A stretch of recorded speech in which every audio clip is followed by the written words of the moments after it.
हाँ तो मित्रों, संख्या पद्धति में कुछ विभक्ति का जो नियम है उसमें से आपको सीधे डायरेक्ट एग्जाम में पूछ लिया जाता है। जैसे 11 का 4 ऑप्शन दे देगा, इसमें से पूछेगा कौन सा 11 से विभक्ति है, इसको आप चेक करिए।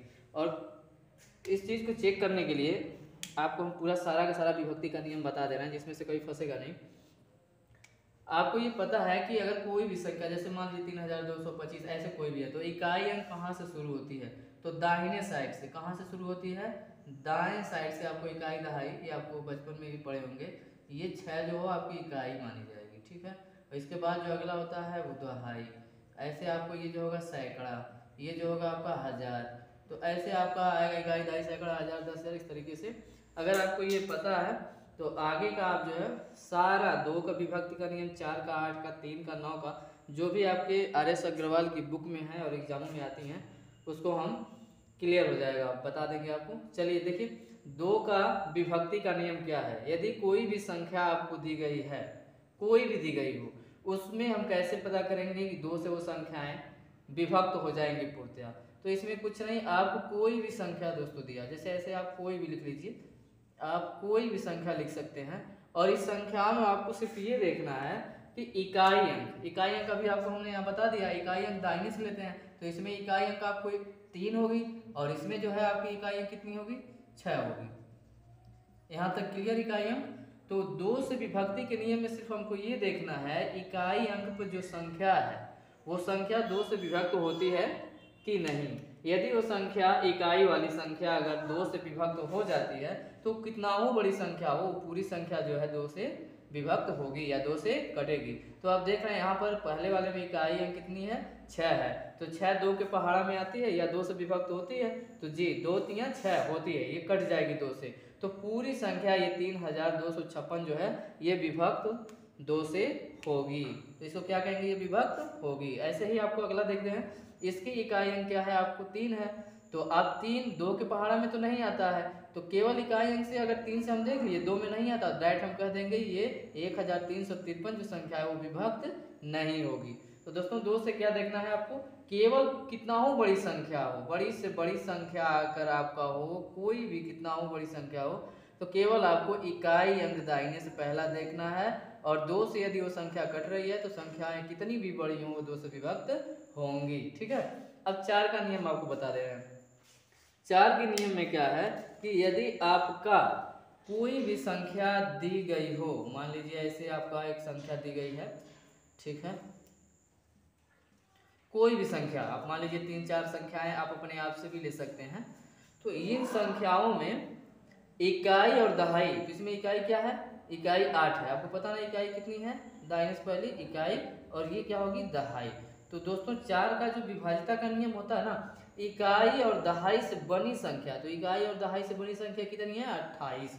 तो 28 यदि 4 से कटती है तो ये पूरी संख्या आपका जो है 4 से कटेगी। तो ये पता है आपको कि 28 4 के पहाड़ा से कट जाएगी, 4 7 28, तो ये 5628 क्या होगी? पूरी की पूरी विभक्त हो जाएगी। ऐसे ही अगले में देखते हैं हम, 4232 में आपको क्या देखना है? इकाई और दहाई से बनी हुई संख्या। तो इकाई और दहाई से बनी हुई संख्या 32 है। अब 32 4 से कटेगी कि नहीं? तो कटेगी, 4 बटे 32, तो ये 4232 पूरी की पूरी क्या होगी? ये आपकी 4 से विभक्त होगी, ठीक है दोस्तों। अगला आपका तीसरा देखते हैं। तीसरा आपका क्वेश्चन है कि 1423, इसको आपको चेक करना है 4 से कटेगी नहीं। तो आपको बता दिए कि इकाई पर और दहाई पर ये दोनों संख्याएं कौन सी मिलकर बन रही हैं? इकाई और दहाई से तो 23 बन रही है। तो 23 आप देखेंगे 4 के पहाड़ा से नहीं कटेगी, 4 से भाग देंगे नहीं कटेगी, तो अर्थात हम कह देते हैं 1423 पूर्णतः विभक्त नहीं होगी, ठीक है दोस्तों, क्लियर। अब आपको चलते हैं बिना देर किए 8 का विभाजिता का नियम। 8 का भी आप देखिए ऐसे ही सेम है, इसमें भी कोई संख्या यदि आप ऊपर से कहीं से भी आप उठा लीजिए, 2300 556 कोई भी चीज़ें आप उठा लीजिए, ऐसे करके आप उठा सकते हैं, ठीक है। आप कोई भी संख्या उठा लीजिए। ऐसे मान लीजिए हमने 2 संख्या दिखा दी आपको, पहला और दूसरा। तो इसमें अब 8 का नियम क्या है? 8 का नियम ये कहता है कि इकाई, दहाई और सैकड़ा, कोई भी बड़ी से बड़ी संख्या लिखी हो, इकाई और दहाई और सैकड़ा से बनी हुई संख्या, ये तीनों से जो भी संख्याएं बनती हैं वो संख्या यदि 8 से विभाजित होगी तो आपकी कितना हो बड़ी संख्या हो, बड़ी से बड़ी संख्या आपकी हो वो पूरी 8 से विभक्त होगी। तो आइए हम आपको दिखाते हैं। संख्या को क्या हुई आपका 563। तो 563 में आप 8 का भाग देंगे, 8 से 56, ये 3 बच जाएगा, नहीं कटेगा। तो दोस्तों 8 से ही 563 नहीं कट रहा है, तो ये जो भी है आपकी इतनी बड़ी संख्या 14, 23, 563 ये विभक्त नहीं होगी। ऐसे आप इसमें आ जाइए। इसमें आपको इकाई, दहाई, सैकड़ा इनसे बनने वाली देख लेंगे कौन सी संख्या। तो क्या बनी है आपकी 248। 248 को हम 8 से चेक करेंगे कि कटेगी कि नहीं। तो 248 में 8 से भाग दीजिए, 8 तारीख 24 और 8 एक नाम 8, तो ये पूर्णतः 8 से कट जा रही है, तो ये क्या होगी पूर्णतः विभक्त होगी। क्लियर दोस्तों। अब देखिए आपका एक बार ये तीनों हम रिवीजन करा देते हैं आपका क्या है ये। देखिए केवल जो है इकाई अंक, 2 का नियम क्या है कि केवल आपको इकाई अंक देखना है कि क्या है, और 2 से यदि कट रही तो पूरी संख्या कटेगी। 4 का नियम क्या कहता है, इकाई और दहाई से बनी हुई जो संख्या है उसको आपको चेक करना है, तो कितना हो भी बड़ी से बड़ी संख्या वो कट जाएगी 4 से। और 8 का नियम कहता है इकाई, दहाई और सैकड़ा ये तीनों से बनने वाली जो संख्याएं हैं यदि 8 से कटती हैं तो कितना हो बड़ी संख्या हो वो कट जाएगी। दोस्तों इसको हमने सजा दिया है, आपसे क्लियर हो जाएगा। अब 3 का विभाजिता का नियम आप देख लीजिए क्या होता है।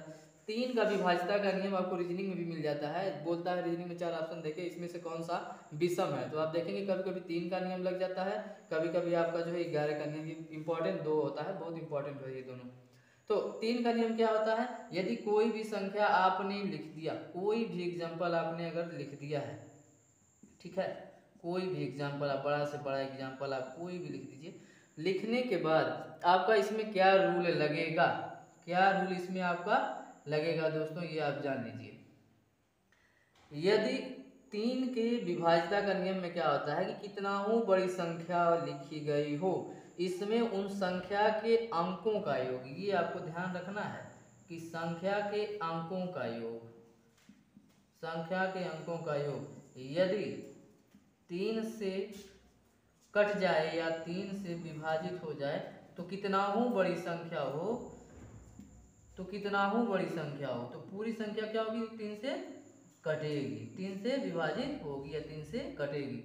नियम क्या कहता है, कोई भी संख्या, तो आइए हम चेक करके देख लेते हैं। अंकों का योग, तो अंक ये 3 है, 3 हो जाएगा, दूसरा 2 है, 5 हो गया, 5 उसके बाद 8 है, जोड़ लेंगे, 8 5 13, 13 के बाद उसके बाद 7 है, 13 7 20। तो दोस्तों इसके अंकों का योग कितना होगा 20 हो रहा है। आप देख रहे हैं अंकों का योग यदि 20 होगा तो 3 के पहाड़ा में 20 कभी नहीं कटेगा, नहीं जाएगा, अर्थात ये 7823 जो है ये विभक्त नहीं होगा।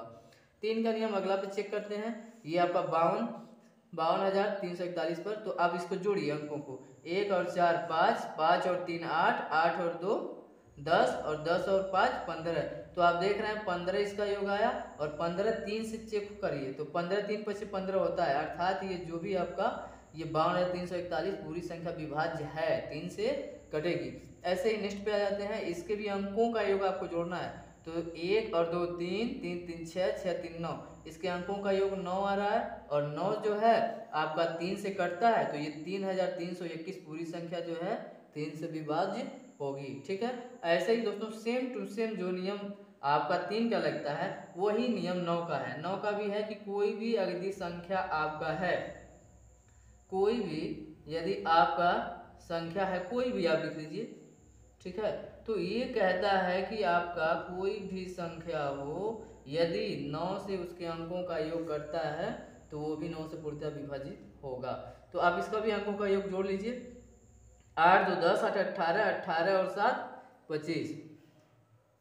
तो ये आपका जो है 25 इसके अंकों का योग हो गया, तो ये 9 के पहाड़ा से नहीं कटेगा, अर्थात ये जो है 7828 जो है ये नहीं कटेगा, 9 से विभक्त नहीं होगा। ऐसे ही इसको आप चेक कर सकते हैं, तो अंकों का योग इसमें भी जोड़ना है, तो 1 2 3 3 3 6 3 9, इसके अंकों का योग 9 आ रहा है, और 9 जो है 9 से कट जा रहा है, 9 से चेक करेंगे, 9 का 9, तो ये पूरी संख्या जो है ये 9 से विभाजित होगी। मतलब आप कहने का अर्थ ये है कि 3 का और 9 का सेम है नियम, कि यदि जितनी भी संख्या है उनके अंकों को आपस में जोड़ लीजिए और वो 3 के पहाड़ा में आती हैं तो 3 से कट जाएंगी, 9 के पहाड़ा से अगर कटती हैं तो पूरी संख्या 9 से विभक्त हो जाएगी। 5 का नियम दोस्तों बहुत ही आसान है, 5 का नियम आप देख लीजिए, किसी भी कोई भी बड़ी से बड़ी संख्या हो, किसी भी संख्या के यदि अंतिम में, किसी भी संख्या के अंतिम में क्या होना चाहिए, या तो शून्य हो या तो 5 हो। इन दोनों या शून्य या 5 हैं तो वो पूरी संख्या जो है 5 से विभक्त होगी। जैसे आप कोई भी अगर लिखने मान लो 5525 या 15200 कुछ भी लिखते हैं तो इसका इकाई अंक केवल चेक करना है। अंतिम अंक मतलब आपको क्या कहते हैं, इकाई। यदि इकाई वाला अंक जो दाहिने से पहला पड़ता है यदि 0 हो मतलब शून्य हो या फिर 5 हो तो वो पूरी संख्या जो है पूर्णतः 5 से विभक्त होगी। जैसे इसका जो है 5 है तो ये 1525 पूर्णतः विभक्त हो जाएगी। अब मोस्ट इंपॉर्टेंट क्वेश्चन दोस्तों आपके पास आता है 11 का नियम। 11 का नियम आपको थोड़ा सा टफ होता है और ये बार बार एग्जाम में पूछी जाती है। इसको देखिए किस तरीके से जो है ये आपका 11 का रूल बताना है आपको कि कोई भी संख्या यदि आप लिख लीजिए अपनी मर्जी से, कोई संख्या हम अगर लिखते हैं तो उसमें दाएं से और बाएं से कैसे आपको काउंट करना है वो देख लीजिए।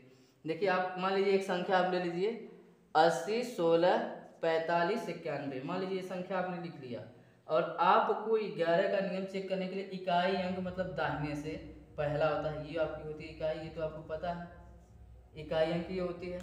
तो आपको दाहिने से एक लेना है, फिर दूसरा छोड़ के फिर एक लेना है, फिर एक छोड़कर एक लेना है, फिर एक छोड़ करके एक लेना है और आगे से एक छोड़ना है तो इसको छोड़ दिए। मतलब आप कह सकते हैं कि इकाई अंक से मतलब दाहिने से सम अंकों की संख्या और विषम संख्या अंकों का योग ले लेना है। देखिए कितना होगा 1 और फिर 9 छोड़कर 5 ले लेना है, जोड़ लेना है 1 + 5 और फिर 4 छोड़ देना है, अगला जोड़ लेना है 6, उसके बाद फिर 1 बीच में है छोड़ देना है, फिर 0, उसके बाद 8 है आपको छोड़ देना है। इनको एक संख्या में जोड़ लीजिए माइनस जो बचे हुए शेष हैं उनको आप देख लीजिएगा। तो बचा हुआ बीच में क्या है 9, आइए +4, 9 + 4 और यहाँ से +1 बचा और ये भी छूटा हुआ है 8 तो +8। अगर इन दोनों का अंतर आप चेक कर लीजिए कितना आता है। तो इन दोनों का यदि हम अंतर देखें तो जोड़िए 6 5 11 1 12, आपका 12 आ गया। इसमें आप देखिए इसमें क्या होता है 8 1 9 9 4 13 और 13 9 22, ये 22 आता है। इन दोनों में से आपको घटाने पर चाहे माइनस है प्लस है उससे मतलब नहीं है, यदि उनका अंतर जो है यहाँ पर हम देखते हैं कितना आ जा रहा है 10 आ जा रहा है। तो अब इनका अंतर अगर 10 आएगा तो ये 11 से विभक्त नहीं होंगे। कब होंगे ये 11 से पूरी संख्या क्या है ये विभक्त नहीं होगी। कब विभक्त होगी,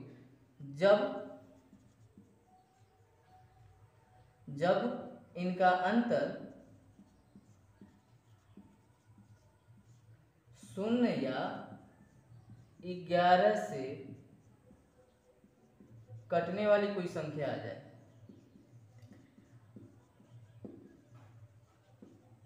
कटने वाली कोई भी संख्या है, ठीक है दोस्तों।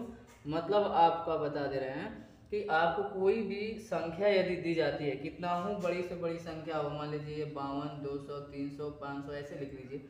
अब इसमें से आपको कहा जाए कि 11 का रूल, तो आपको दाहिने से इकाई अंक से एक छोड़ना है, एक लेना है, फिर एक छोड़ करके फिर एक ले लेना है, इसके बाद छोड़ करके फिर आगे देख लेना है। इन दोनों का अंतर ले लीजिए 5 + 2, इनको अलग क्वेश्चन में रख लीजिए। बाकी जो है इधर का एक अंतर ले लीजिए 3, यहाँ से एक 5, इन दोनों का घटा दीजिए, जो भी आए इन दोनों का डिफरेंट करना है, ठीक है। अंतर करने के बाद यदि ये 0 आएगा या 11 से कटने वाली कोई संख्या, मतलब अगर यहाँ पर हम 0 आ जाता है ये घट करके, मान लीजिए इसके जगह पर अगर हम 3 कर दें, ठीक है, तो इसका भी 5 3 8 हो गया, यहाँ भी 5 3 8, तो अगर ये 0 आ गया तो अर्थात ये पूरी संख्या जो है ना वो 11 से विभक्त होगी। मतलब 5200 जो 35 है आपका वो पूर्णतः विभक्त होती। मतलब क्या होगा, इसके सम स्थानों का जो अंक होंगे और विषम स्थानों का जो अंक होंगे उनको अलग से डिफरेंट करके देख लेंगे कि 0 आ रहा है कि 11 आ रहा है। 11 या फिर 11 से कटने वाले 22 33 44 55 66 ऐसे कोई भी संख्या है तो वो पूरी संख्या क्या होगी 11 से पूर्णतः विभक्त होगी, अन्यथा नहीं होगी। तो दोस्तों इसमें इंपॉर्टेंट यही था 11 का नियम और 3 का नियम। नेक्स्ट चलते हैं आगे, आपको